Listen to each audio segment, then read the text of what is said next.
The Maverick is not going to stop pounding this issue until we start helping more and more young Jamaican athletes to reach their full potential.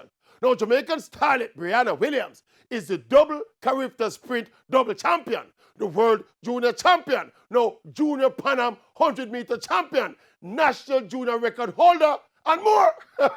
Brianna Williams just turned 17 in March, and her camp announced this week that this was her last season as a junior. She's done with the little girl's business. From now on, she'll be competing as a senior. Remember now, she turned 17 in March. She could have gone 2 more years in high school, but the conscious and strategic decision was made that she has nothing more to prove or to gain by remaining a junior. It's all about senior mentality in the quest for senior status and senior stardom.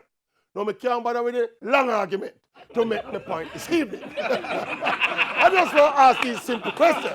What do you think would happen to Brianna Williams if she was growing up in Jamaica and was going to Edwin Allen or Homewood or Hydel or Veer or any one of these big track schools?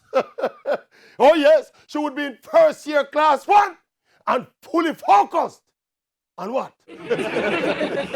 Fully focused on what?